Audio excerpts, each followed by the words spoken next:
Shalom, saudara yang terkasih dalam Tuhan, kita bersyukur kepada Tuhan kalau hari ini kita ada semua karena kemurahan Tuhan. Saudara, hari ini kita akan membahas tentang uh, dampak dari Jumat Agung dalam kehidupan orang percaya. Nah, saudara kan terkasih dalam Tuhan, ada satu kebenaran firman Tuhan yang saya sampaikan kepada kita di dalam Injil Yohanes 19 ayat yang ke-28, berbunyi demikian. Sesudah itu, karena Yesus tahu bahwa segala sesuatu telah selesai, berkatalah ia, supaya genaplah yang ada tertulis dalam kitab suci, aku haus. Nah, saudara, saya melihat tentang kebenaran firman Tuhan ini tentang kalimat supaya genaplah.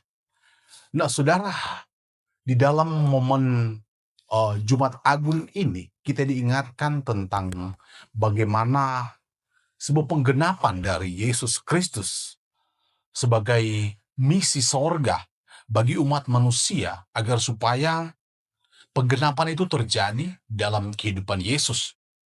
Melalui apa? Melalui kematiannya di atas kayu salib. Ya, Yesus harus menggenapi itu. Nah, sebagai orang yang percaya kepada Tuhan, hari ini kita merayakan tentang kematian Tuhan atau Jumat Agung. Nah, di dalam Jumat Agung ini, kita sebagai orang yang percaya kepada Tuhan, terkadang kita terjebak dari kehidupan agama yang monoton. Ya, kita menganggap bahwa ibadah itu adalah ibadah yang biasa saja.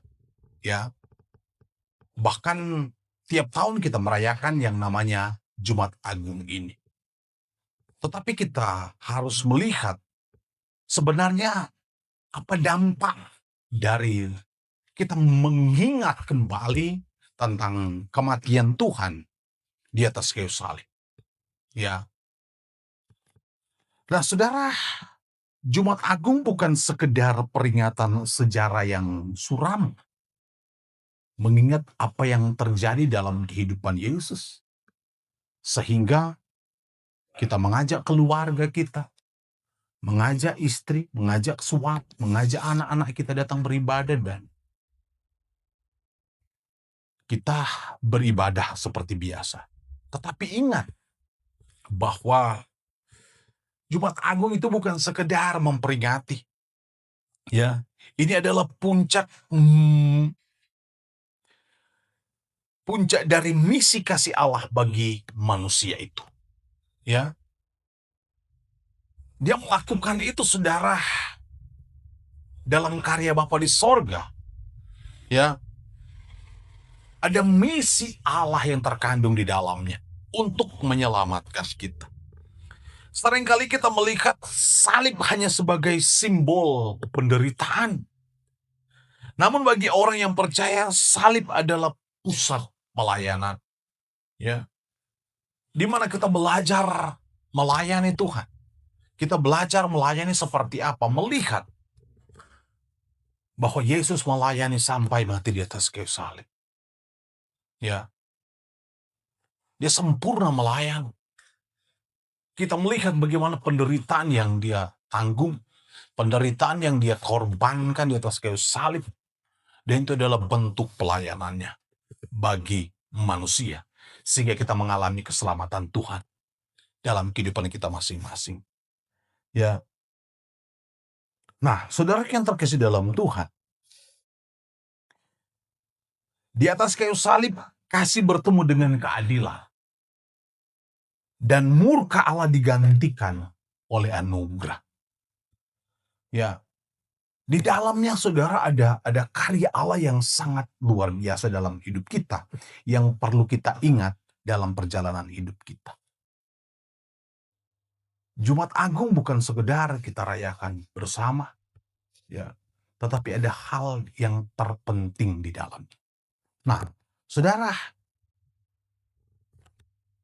Apa yang perlu kita ingat dalam Jumat Agung ini?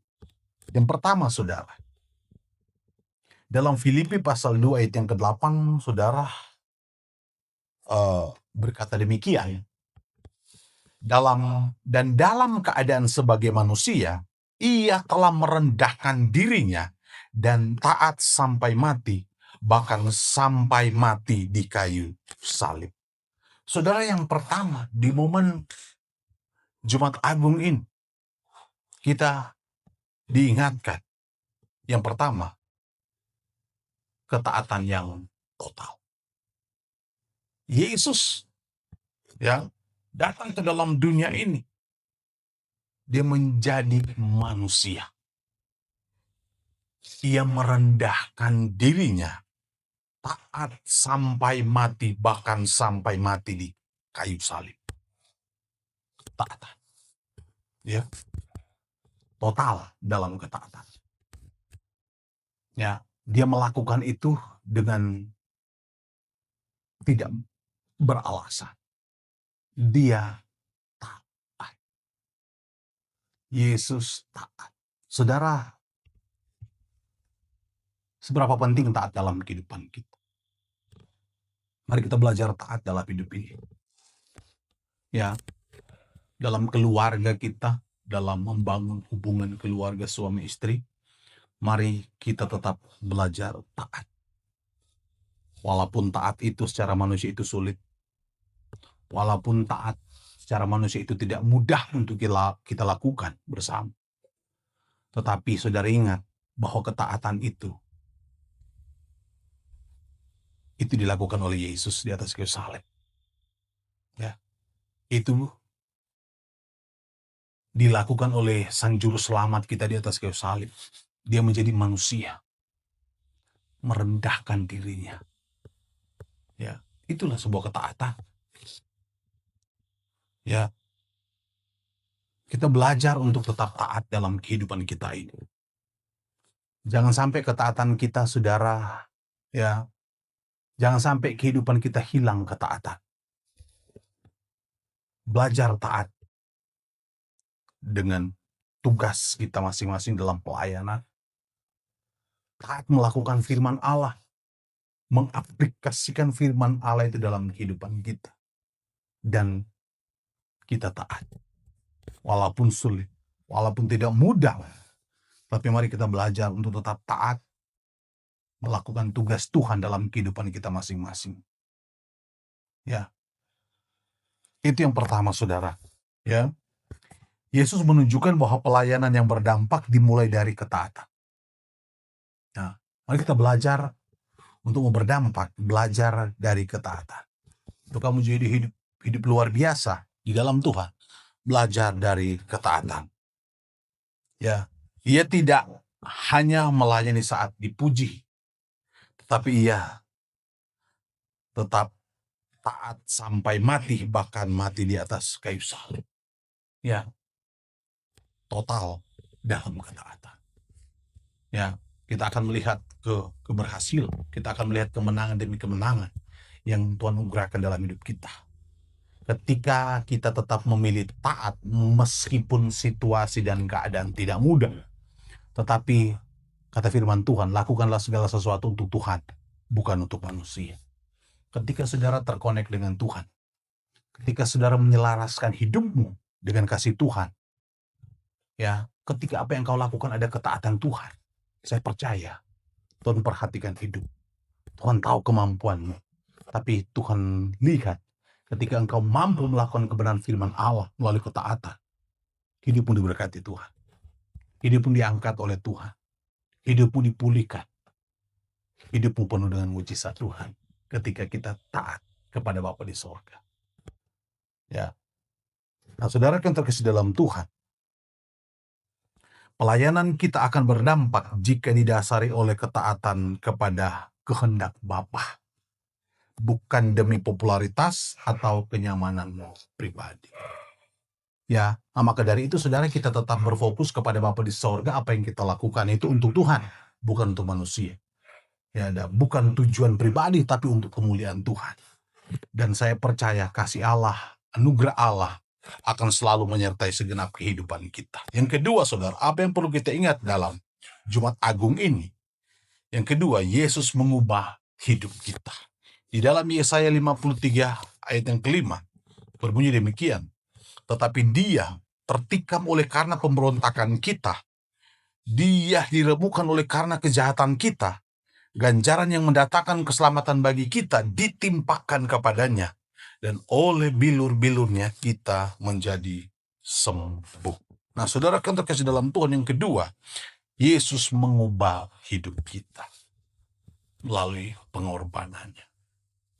Ya, dosa kita ditimpakan kepada dia. Tertikam oleh karena pemberontakan kita, diremukkan oleh karena kejahatan kita. Ya, ingat, dia disalibkan bukan karena pelanggaran dia, tapi Yesus menerima ganjaran itu, yang sebenarnya ganjaran itu kepada kita. Ya, kenapa, saudara? Dia rela menderita, dia boleh tertikam, menderita di atas kayu salib. Yesus mau mengubah hidup kita yang penuh dengan dosa, yang penuh dengan kemelaratan, yang penuh dengan belenggu. Dia bebaskan saudara. Kenapa? Dia mengubah hidup saudara. Ya, dia rindu hidup kita diubahkan oleh Tuhan melalui apa? Pengorbanan di atas kayu salib.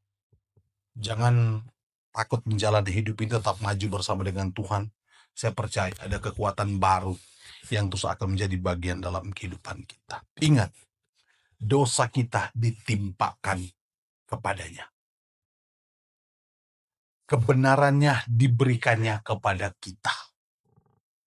Lukanya menjadi sumber kesembuhan dalam kehidupan kita. Haleluya. Yang terakhir, saudara, apa yang perlu kita ingat dalam Jumat Agung ini? Yang terakhir, saudara, dalam Yohanes 19 ayat yang ke-30 berkata begini, sesudah Yesus minum anggur asam itu, berkatalah ia, sudah selesai.